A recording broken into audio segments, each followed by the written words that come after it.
everyone, and welcome to this week's edition of Petal Panther Football. I'm Mark Easley alongside head coach Marcus Boyles.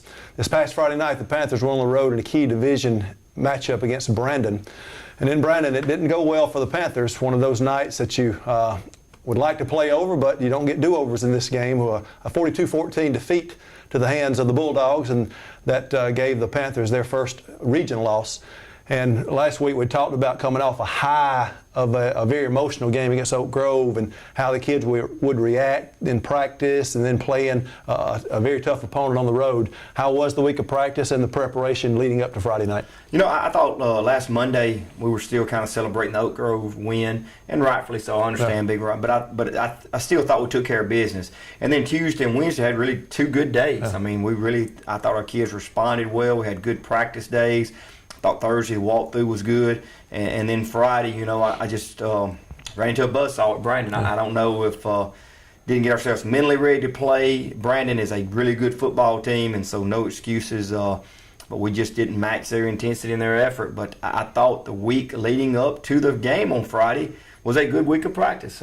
So I did not see this coming. Yeah, well, I don't think anybody did. You're playing a quality opponent, and they're getting some people healthy as well. That's right. And year in and year out, they're going to be really good, and they were the preseason number one team in the state for a reason, and we saw that Friday night. But I think they're good, but we made them look really good. Yeah, I agree.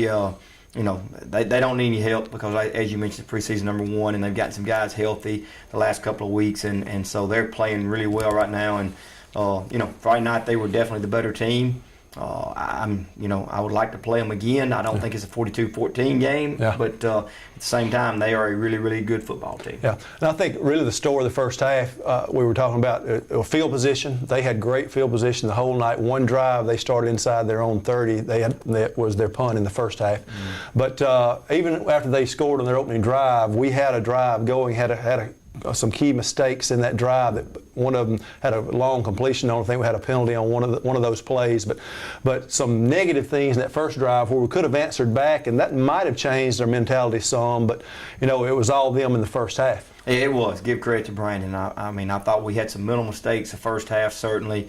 But the bottom line is they just lined up and physically whipped us at the line of scrimmage on both sides of the ball, and that happened. That has not happened this year, but it happened Friday night. And you know, we had a chance, as you mentioned, to maybe get a little momentum at certain times, but we'd have a mental breakdown somewhere along the way, and you know, you just can't do that against a quality opponent. Yeah, we only had 4 penalties all night long, and all those in the first half. And there was one big penalty, I think, that really, I won't say it was the nail in our coffin, but we'd punted. They had fair caught the ball around their 37. We had either not enough men on the line or had a movement, had to repunt, and then we bobbled the low snap. They recovered in the end zone, and that gave them the 28-0 lead, and you can sort of see the air coming out of our sails a little bit. You're exactly right, and it was a deal where we had a kid that had gotten injured. Our coach did not get that, so we didn't get the sub in, and so we didn't have enough guys on the line of scrimmage, and you know, just a kind of a breakdown in communication on the sideline. But I know those things be corrected. Brandon led 35-0 at halftime, but the second half we'll talk about after this break. But the second half was a lot better for the Panthers, but a big hole that we dug ourselves in that first half. Really, against a quality team like Brandon, you can't really expect to come back from that big of a deficit, but our guys fought hard in the second half. But first half, 35-0 in favor of Brandon. Let's look at those first half highlights, and then we'll be back to talk about the second half.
Welcome back to the Petal Panther Football Show. Going into the locker room down 35-0.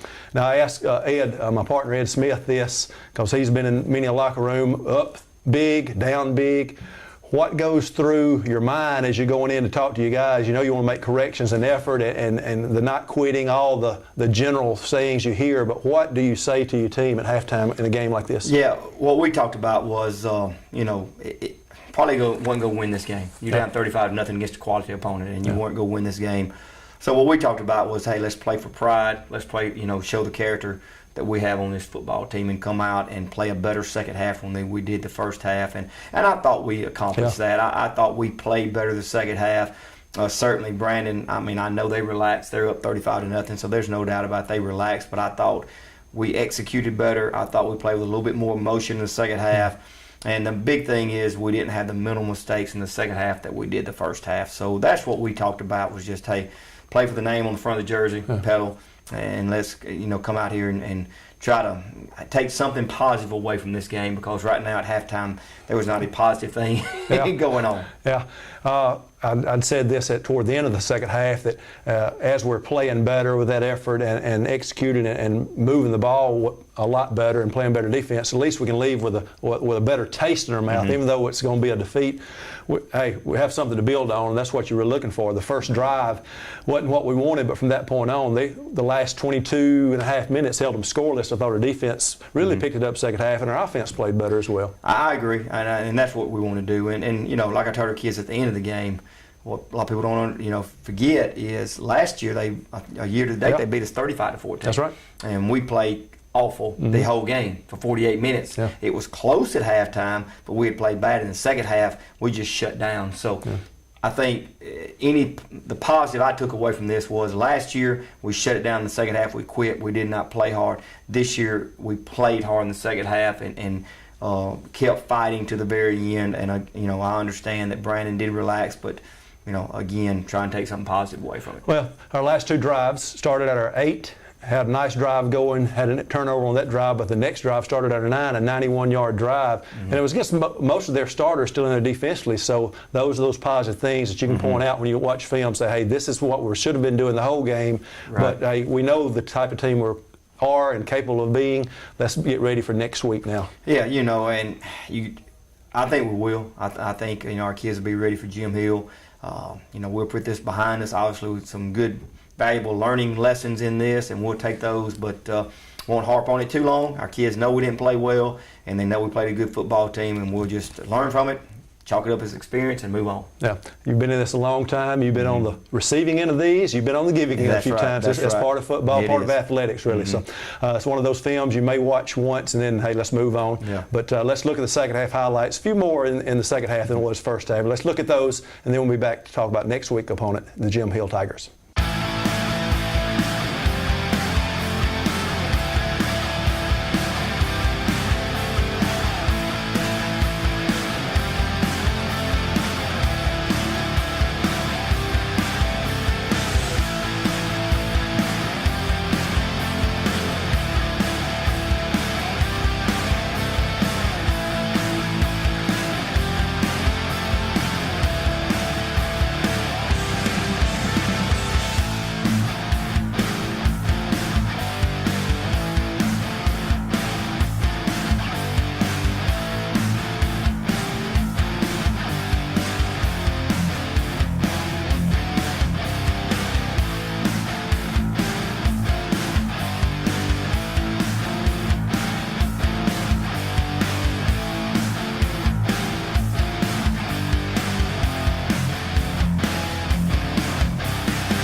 Welcome back to the Petal Panther Football Show.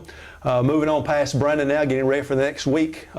Next week's opponent, which is Jim Hill, another region opponent. One of those that you know you're going to have some quality athletes, and then sort of that unknown factor, how will they play? You see them on film, you see the speed, you see the athleticism, but it's one of those games, hey, I'm sure after last week, worried about, hey, what are we going to do? How are we going to prepare? And how are we going to play? Exactly right. You know, this is one of those weeks you don't worry too much about the opponent. You worry more about your own self, and that's the big thing. How are our kids going to respond this week in practice? Are they going to come out and still feel sorry for themselves because we got our tails kicked on Friday night, or we going to move past it and have a chip on our shoulder and come out and play Friday? And so we need a great week of practice. We need to have one of those a little bit more enthusiasm, a little bit more intensity this week in practice, and I know we will. We got great leaders on this football team, so I know we will, but really it's more about us this week than the opponent.